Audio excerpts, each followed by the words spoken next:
entrada y salida del aire. Y la restrictiva. Solamente la salida. ¿Qué te da pues? ¿Alguien no está de acuerdo conmigo?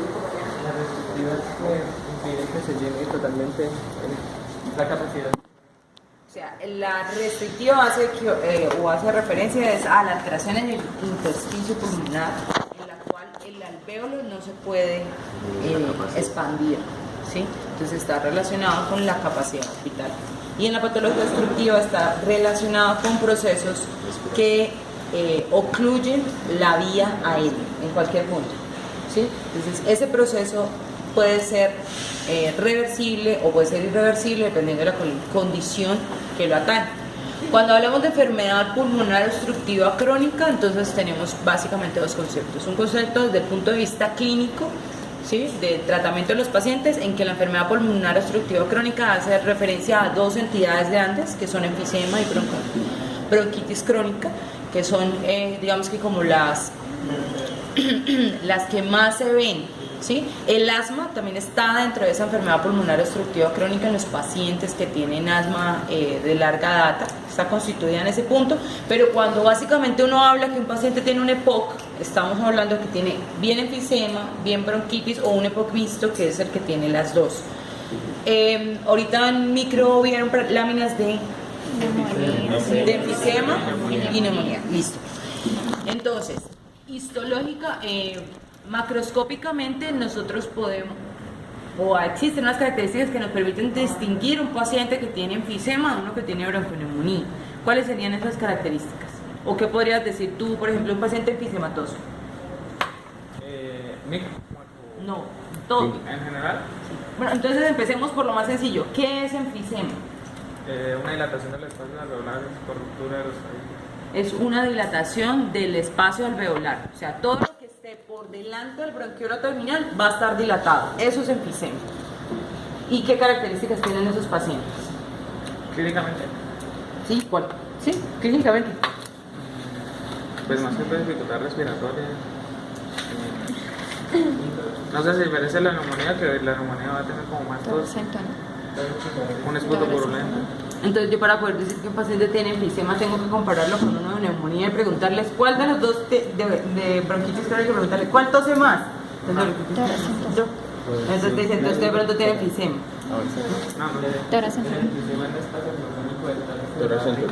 Listo. Entonces, dijimos que enfisema era la dilatación de los espacios alveolares. Entonces, lo primero que tenemos que tener en cuenta nosotros es que un paciente con enfisema va a ser atrapamiento de aire, ¿sí? Es un paciente que tiene atrapamiento en la parte distal de la vía aérea. El hecho que él tenga ese atrapamiento de aire va a tener una connotación. Entonces, primero, los pulmones macroscópicamente van a estar hiperinsuflados. Esa dilatación, ese atrapamiento de aire lleva a una hiperinsuflación. Si ustedes piensan en un pulmón hiperinsuflado, es decir, un pulmón que va a ser mucho más grande, van a entender por qué el espacio aéreo en estos pacientes se va a aumentar de tamaño. Entonces tenemos tórax en tonel. Esos tórax en tonel hacen referencia a un aumento del diámetro antero-posterior del tórax y hace referencia a la horizontalización de las costillas. Entonces acuérdense que la posición normal de las costillas salen de las vértebras y tienen como una inclinación anterior, o sea, hacia abajo y adelante, que es la posición de las costillas. En los pacientes que tienen EPOC, estas costillas se van a horizontalizar y se van a ampliar esos espacios. Entonces uno puede ver cómo están mucho más rectas ese espacio, y es una de las cosas que vemos evidente a nivel de la radiografía. Entonces un paciente que tiene aumento del diámetro anteroposterior porque tiene atrapamiento de aire, pero ese atrapamiento de aire hace que el paciente esté bien oxigenado. Entonces el paciente no va a estar con una apariencia hipóxica, sino se va a ver incluso hasta sonrosado. Y como el problema es de atrapamiento, o sea, el problema va a ser en la salida, por eso es que ellos les dicen los sopladores son rosados, porque ellos necesitan como hacer un esfuerzo más grande para sacar ese aire que está atrapado, ¿sí? Entonces eso es como la parte de la clínica. ¿Qué vamos a ver nosotros macroscópicamente en un paciente con enfisema? Entonces, esta práctica molesta un poco porque los pulmones atrapan mucho formol. Entonces, así los hayamos dejado en agua, ellos van a tener bastante formol, entonces sí les puede irritar un poco más. Entonces, dijimos que es la dilatación del árbol, de la parte alveolar, ¿sí?, que nos lo va a hacer más evidente, ¿sí? Entonces, eso hace que macroscópicamente nosotros veamos unos pulmones que pueden estar un poco más distendidos. Si no tenemos el paciente contra quien referenciarlo, pues es un poco difícil decirle. Pero vamos a ver que la vía aérea o la parte alveolar es mucho más evidente, ¿sí? La parte periférica. Y en algunas ocasiones la dilatación es tal que vamos a tener complicaciones, que es la formación de estas bulas. ¿Sí? Entonces los alvéolos están mucho más dilatados, se hacen mucho más evidentes y se forman esas estructuras. Más fácil con esto. Entonces están más dilatados los espacios alveolares, los vemos y hacen estas estructuras que son la formación de bulas, ¿sí? Que es otra, no es sino la dilatación que queda contenida por el espacio pleural, pero podemos ver esa dilatación de modo generalizado por todo el parénquima. Espero que se me pegó el guante. ¿Sí? Pero para nosotros poder hablar de enfisema requerimos unas características histológicas que ustedes ya repasaron con el doctor Carlos. Entonces hablamos de que es la parte distal de ese árbol respiratorio, o sea, el bronquiolo terminal para adelante. Dependiendo de esa parte que esté afectada, vamos a tener los tipos. ¿Qué cuáles son? Centroacinar, paracinar, Sectal, parasectal. el paraseptal o Irregular. Sí, sí, tiene otro nombre. centroacinar, panacinar, el paraseptal o acinar distal y el irregular, ¿sí? Entonces, cada uno es muy difícil distinguirlos macroscópicamente. Si bien el libro dice exactamente como está ahí, el centroacinar es el que se relaciona al consumo de cigarrillo y por lo tanto se localiza más en la porción superior del pulmón. El panacinar es el que se relaciona más con déficit de alfa-1 antitripsina, tiene una localización anterior e inferior. El acinar terminal o el paraseptal está relacionado con procesos de fibrosis. Entonces vas a tener una localización relacionada con un proceso fibrótico en un punto dado. Y el irregular, pues como está relacionado es con cicatrización pulmonar, con una secuela en ese pulmón, pues puede tener en cualquier sitio. Eso dice la teoría, pero ustedes agarran ese pulmón, donde vemos una dilatación enfisematosa a modo generalizado. Si se fijan en el que tiene la bula, la localización sí es más superior, ¿sí? Pero acuérdense también que por mera lógica el pulmón está mejor ventilado en las porciones superiores, ¿sí? Y mejor irrigado en las inferiores. Entonces, por ende, el aire siempre tiende a estar hacia arriba. Entonces, es un poquito complicado. Eso dice la definición, esa es la teoría. Macroscópicamente, ¿qué tienen esos pulmones? Son pulmones con enfisema, ¿sí? ¿Qué otras condiciones predisponen a la aparición de enfisema? Ya dijimos tabaquismo y ya dijimos déficit de alfa-1 antitripsina. ¿Qué otras condiciones podrían favorecer la aparición del enfisema? Pérdida de reflejo de tos. ¿Pérdida de qué? De ¿De la tos? ¿Por qué? No sé por qué. No, eso es neumonía. Todo lo que lleva a aspiración de biomasa, ¿sí? Entonces, toda la persona que esté expuesta a humo de leña, por ejemplo, ¿sí? A combustibles fósiles quemados y todo lo que esté expuesto a alta contaminación podría favorecer en un momento dado la aparición de enfisema. Eso corresponde a enfisema. Ahora bien, la parte de de bronquitis crónica. El proceso de bronquitis crónica, ¿cómo se define? ¿Qué es la bronquitis crónica? Danas. No, ahí no está, ahí dice solo bronquitis. Porque no hay muestra. Eso es como más definición clínica. Ese es el problema, que la bronquitis es una definición clínica, pero ¿cuál es? La que se demora, bueno, hay por así decirlo, inflamación pulmonar que se demora 3 meses en el año por más de 2 años. Tos productiva ¿O pueden ser no consecutivos? consecutiva, pero tiene que durar 3 meses la tos durante 2 años. Es decir, usted tiene que tener un episodio de 3 meses de tos productiva durante 2 años para que quede diagnosticado con ese proceso de bronquitis crónica. Entonces partamos de que la definición es clínica, pero pues tiene una representación histológica, que es un proceso de inflamación crónica con algo de fibrosis alrededor de los bronquios. Segundo, hipersecreción mucosa. Entonces vamos a tener aumento de las glándulas y aumento de las células caliciformes. Y por ende podemos ver tapones de moco. ¿Cuál es el problema? Que la representación macro de eso no existe. Y muchas veces cuando vemos histológicamente, ustedes se ponen a revisar a un paciente que tiene estos pulmones con esos cambios enfisematosos y empiezan a ver ustedes en los bronquios el aumento de las glándulas, mucosas, vemos el aumento de las glándulas caliciformes, entonces quedan esos procesos que son los epocosos mixtos, o sea que queda enfermedad pulmonar obstructiva crónica mixta, en bronquitis crónica y enfisema. Entonces ya queda mucho más difícil clasificarlos, pero para efectos prácticos tenemos solamente muestra macro de pulmón con enfisema. Entonces ya vimos cuáles son las características clínicas, vimos factores de riesgo predisponente, vimos los subtipos histológicos y qué se relaciona con cada uno de los subtipos. Es importante hablar de POC porque el tabaquismo está considerado uno de los principales factores que predispone a la morbimortalidad de los pacientes o de las personas. El EPOC es la cuarta causa de mortalidad en Estados Unidos. Si nos ponemos a mirar en América Latina, nosotros se nos diluye por el evento de la violencia y la baja notificación. Nosotros no notificamos adecuadamente muchos de los eventos, entonces digamos que no está adecuadamente notificado. Pero para eventos prácticos decimos que es la cuarta causa de mortalidad no tumoral en Estados Unidos, entonces pues es como nuestro referente, por decirlo de alguna manera. Obviamente si nos vamos a comparar con otros países como España o Argentina, donde el consumo o el tabaquismo es muchísimo más elevado que nosotros, pues vamos a cambiar algunas cosas de la epidemiología, pero dejémoslo de esa manera. Es importante entender cómo la enfermedad pulmonar obstructiva crónica, nosotros en nuestro medio, aquí en Santander, vemos mucho enfisema por biomasa. Los pacientes con neumopatía por humo de leña, que hace parte de este mismo proceso. Esa neumopatía por humo de leña generalmente es EPOC mixto, son difíciles de tratar y los pacientes hacen dependencia de oxígeno elevada.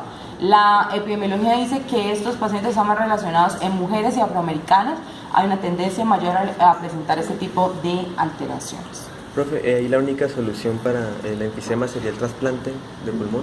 Es que el doctor nos ha dicho que con una persona con enfisema ya se moría, algo así, en un tiempo. Es que, y no funciona necesariamente adecuada de esa manera. ¿Por qué? Porque estos pacientes tienen ya muchas comorbilidades. Entonces es una enfermedad que no le da a un paciente joven, partamos de un paciente adulto mayor con otras comorbilidades. Si el cigarrillo, el tabaquismo es el causal de esto, tiene todos los demás factores de riesgo asociados a sus cigarrillos que ya vieron ustedes: coronariopatía, aterosclerosis, favorece hipertensión arterial. Entonces es un paciente bastante complejo. Esto es un proceso de inflamación crónica y generalmente los procesos de inflamación, el tratamiento es un poco más complicado. O sea, no te puedo decir a ciencia cierta si le hacen trasplante o no, no he escuchado, y donde eso fuera el boom, en Estados Unidos lo hacían. ¿Sí me entiendes? Donde ese fuera el tratamiento. No estoy segura que no se pueda hacer, entonces no te digo no se puede hacer. Pero no lo he escuchado nunca que haga parte del tratamiento, como si lo hace uno de los pacientes con cirrosis. El paciente entra en cirrosis y uno sabe que está en falla hepática y empieza a buscar un hígado, lo colocan en una lista de trasplante intentando protegerlo dependiendo de la causa. La otra condición que vemos que hace parte también de esa enfermedad pulmonar obstructiva, que si bien no hace parte del EPOC definido clínicamente, sí está muy relacionada a la presencia de las bronquiectasias. ¿Qué es una bronquiectasia?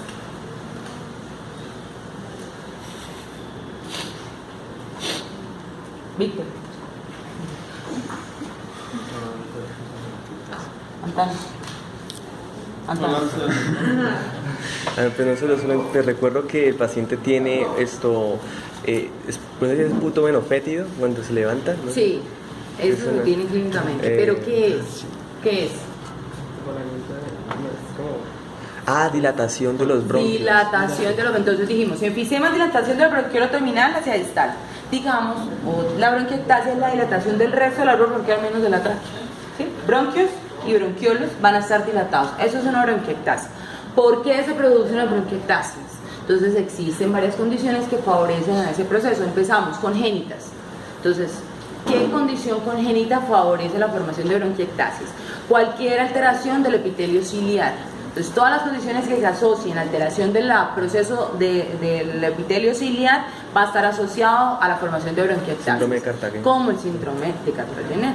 Ese favorece ese proceso. La fibrosis quística favorece la formación de bronquiectasias porque hay una alteración en los canales que hace que se produzca moco pesado, que en vez de salir va a estar decantándose. Entonces todos los tapones van a favorecer esa dilatación del proceso. ¿Qué es lo que hace que se forme una bronquiectasia? Un proceso de inflamación. Entonces la inflamación es tanta sobre la pared del bronquio que va a terminar dañando el músculo. Al dañar el músculo, el bronquio se dilata. Y luego viene el proceso de cicatrización de ese proceso inflamatorio que hace que se forme fibrosis donde estaba el músculo y el bronquio se vuelve dilatado pero rígido. Entonces la respuesta va a ser muy pobre a los procesos de broncodilatación o broncoconstricción, empeorando aún más el proceso. Si yo tengo un bronquio que está dilatado, va a acumular más moco. Si un bronquio que acumula moco favorece el proceso infeccioso, lo cual va a agravar el proceso de inflamación. Entonces cada vez el daño va a ser peor. Entonces siempre que veamos una dilatación marcada de la vía aérea, vamos a hablar de los procesos de bronquiectasias. Básicamente es la dilatación del árbol bronquial, ¿sí? Masivamente, y lo vamos a ver muy cercano a la pleura.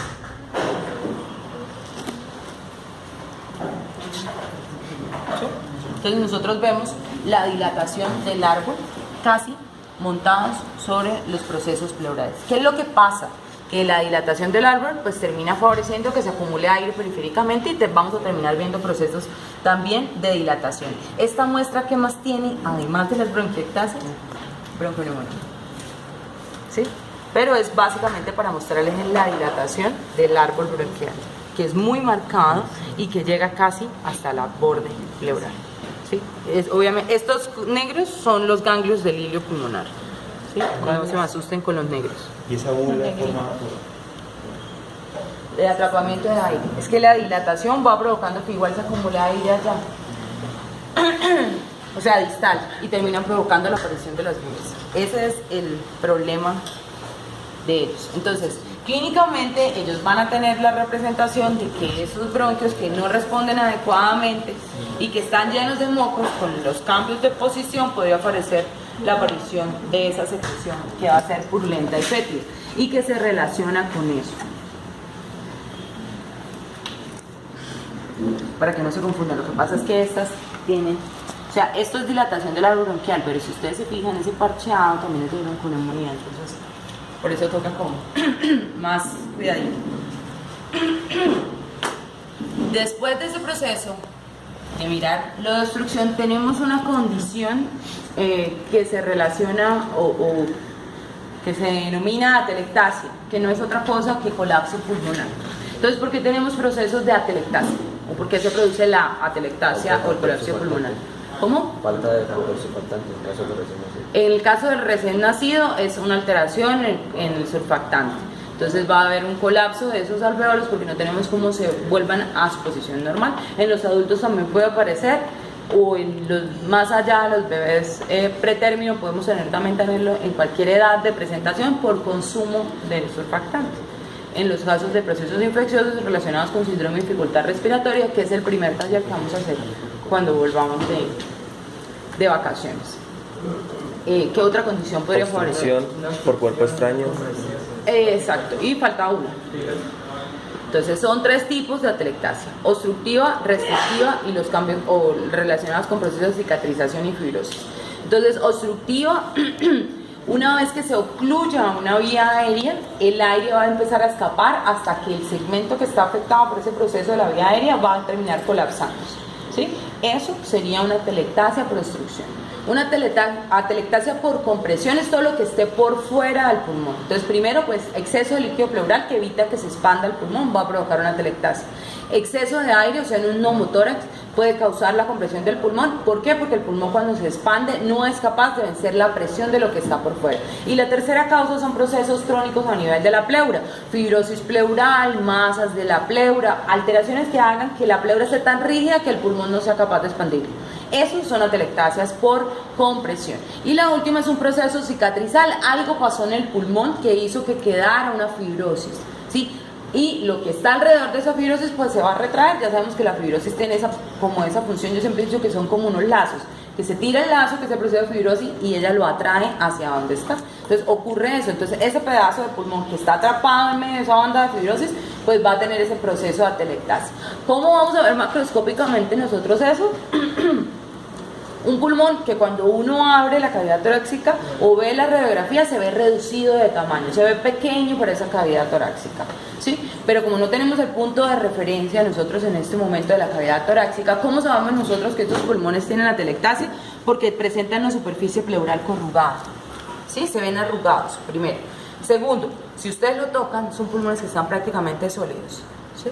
Está perfecto, sí, están colapsados por ese proceso. Y ustedes miran la superficie pleural y está corrugada, completamente arrugada.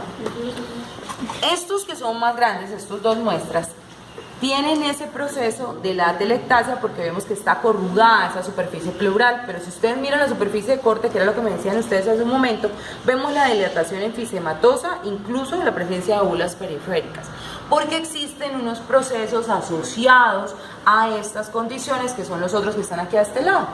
En azulito, hiperinsuflación compensadora, hiperinsuflación obstructiva y el enfisema intersticial, que son condiciones que también tenemos que estar asociadas, tenerlas en cuenta en el momento de dar diagnóstico. ¿Por qué? Porque nosotros dijimos que el enfisema es la dilatación de los sacos alveolares, pero está bajo el contexto de la enfermedad pulmonar obstructiva crónica, o sea, requiere un proceso de inflamación crónica y condiciones de cambio asociados a ese proceso de inflamación.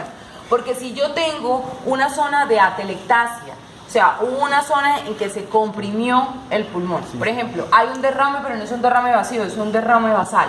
Entonces, la zona basal del pulmón va a tener un proceso de atelectasia porque ya no se va a poder expandir por el aire, por el líquido que está subyacente a ella. Pero la parte superior del pulmón va a tener que hacer un enfisema compensador. Entonces nosotros lo llamamos enfisema compensador, pero de verdad es una hiperinsuflación compensadora. Es decir, es la dilatación de la parte del pulmón que no está colapsada. Generalmente lo vemos relacionado con procesos de una atelectasia parcial y la otra parte del pulmón se expande en respuesta a eso.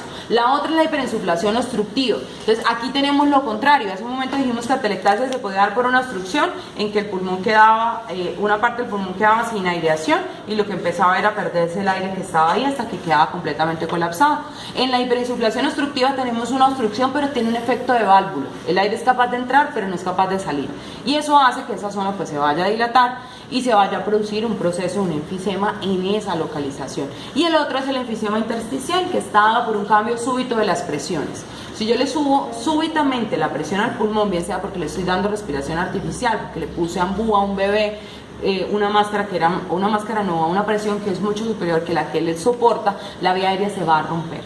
Y si se rompe, pues el aire se va a escapar al intersticio. Y a eso llamamos enfisema intersticial. O los pacientes que tienen un trauma punzante o cortopulsante a nivel del tórax que hace que que se rompa la vía aérea y que ese aire escape al intersticio. Esas son las otras condiciones que están relacionadas y que también podemos ver en los pulmones. Entonces con eso terminamos toda esta parte de aquí y nos queda la parte de las infecciosas. Entonces siempre que pensemos en infección tenemos que recordar que nosotros estamos en un equilibrio constante con las bacterias, con nuestra flora y con las que están por fuera de nuestro cuerpo. Las bacterias, o nosotros requerimos de bacterias en muchas condiciones para mantener o hacen parte de nuestras barreras naturales, pero tenemos nosotros mecanismos de defensa que nos protegen contra ellos. ¿Cuáles son los mecanismos de defensa a nivel del tracto respiratorio que nos protegen de un proceso infeccioso? Los cilios, o sea, el epitelio bronquial como tal, el epitelio respiratorio como tal, la producción de moco de ese epitelio, ¿qué más? El reflejo de la tos y la presencia de los macrófagos residentes. Entonces, esos son nuestros mecanismos de defensa. Cuando se alteren cualquiera de esos mecanismos, vamos a favorecer el proceso infeccioso.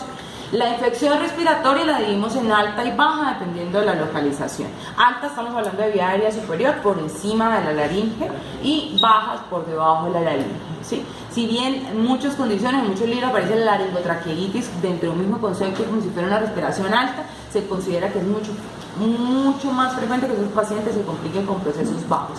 Entonces, digamos que están ellas como en un rango intermedio. Si bien la infección respiratoria aguda alta es la enfermedad infecciosa más frecuente, ¿sí?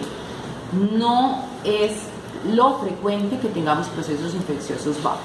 la infección respiratoria baja o la neumonía o bronconeumonía genera una alta mortalidad. Entender la fisiopatogenia nos va a permitir entender cómo se produce la lesión y cómo tratarla, cómo evitarla. En la Robbins vienen algunas características de los procesos de acuerdo al germen que esté implicado. Entonces les dice, la neumonía por estafilococo se relaciona con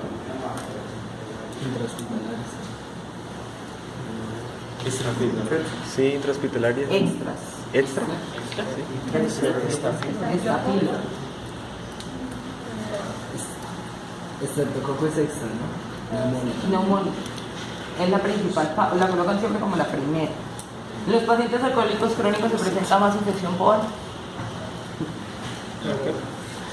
Está en Robbins dividido. ¿Sí? Nada es exacto en medicina, chicos. Lo que pasa es que nosotros se divide siempre por síndromes.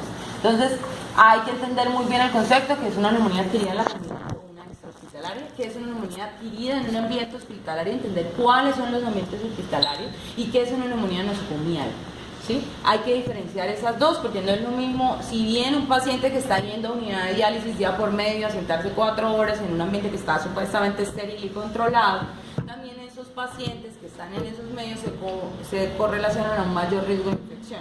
O un paciente que está hospitalizado o puesto en un ancianato, por ejemplo. Eso es un ambiente hospitalario y es diferente esos procesos infecciosos que vemos ahí a un ambiente que está por fuera del hospital, una persona que no está expuesta a ese ambiente, o a un paciente que definitivamente sí está hospitalizado en un 3er nivel, en un 4º nivel, tienen otras posibilidades. Entonces hay que entender bien esos conceptos, cómo se manejan. La parte que se divide en neumonía y bronconeumonía, la verdad es una línea un poco complicada, diría yo. Hablamos de proceso infeccioso respiratorio bajo cuando tenemos ocupación de los alvéolos. Siempre que los alvéolos estén ocupados por un proceso inflamatorio, hablamos de un proceso de neumonía o bronconeumonía. Si ese proceso es parcheado y difuso, decimos bronconeumonía. Si el proceso está localizado en un lóbulo, yo lo puedo definir, hablamos de neumonía. ¿Sí? Antes se decía que la bronconeumonía era más de pacientes en los extremos de la vida, o sea que niños y ancianos, y que la neumonía estaba más hacia la mitad. Cada vez revaluamos un poco más eso y además viene el problema de los pacientes con inmunosupresión o infección con VIH que nos complican aún más el panorama de lo que vamos a ver. Entonces aquí lo importante es que entendamos que ese es el concepto. Si es parcheado y difuso, bronconeumonía; si es definido en lóbulo, hablamos de neumonía. La dividimos la neumonía en 4 estadios, que son congestión, roja, gris y resolución. Entonces, esos procesos están relacionados con cambios directos a nivel histológico. Walter juega lo mismo, macroscópicamente es un poco más complicado. Lo llamamos hepatización porque la ocupación alveolar hace que pierda la consistencia normal y vamos a palparlo y vamos a verlo sólido, pero eso es el reflejo de la ocupación del alveolo. Entonces, la primera fase, que es la de congestión, vamos a ver cambios vasculares de inflamación aguda. Entonces, dilatación de los vasos sanguíneos, edema, congestión, no vamos a ver más nada. ¿Sí? Tal cual, polimorfo por ahí apenas incipiente. En la segunda fase, que es la fase de hepatización roja, entonces vamos a ver glóbulos rojos y polimorfos ocupando los lesiones de los alvéolos. En la tercera fase, la hepatización gris, disminuye la cantidad de glóbulos rojos, aumentan los polimorfos, o se hacen aún más evidentes los polimorfos y empiezan a aparecer macrófagos. Pueden haber bacterias todavía en las luces de los alvéolos. Y ya la última fase de resolución, pues como su nombre lo dice, es el intento de recuperar eso, empiezan a desocuparse los alvéolos y pueden aparecer algo de inflamación o de linfocitos en esas zonas aledañas, siempre intentando contener el proceso. Esas fases están dadas para la neumonía. Entonces, si tenemos un proceso, con sumo cuidado, tenemos un proceso que va a estar afectando de modo difuso, pero yo lo puedo localizar parcheado. ¿Sí? Es una bronconeumonía. Este es un pulmón de un feto, de un bebé. ¿Sí? Entonces, están los procesos amarillitos, ¿sí ven? Son abscesos. Pero, hágame así, como si fuera a chocar mi mano. No, como si fuera a chocármela. Ponga la mano encima. Voltee la mano.